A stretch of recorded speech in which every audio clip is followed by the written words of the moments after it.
Her sneeze was so strong, it could blow anything away, even a watermelon. Now she had to figure out how to fix this. She started throwing parts of it away and scooping up the rest. Then she blew up a balloon and started painting. It needed to look just like the watermelon she had ruined. Meanwhile, her husband was on the way home. He was coming through the gate as she finished up.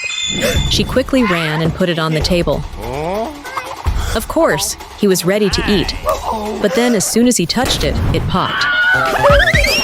He was so angry, he went charging after her.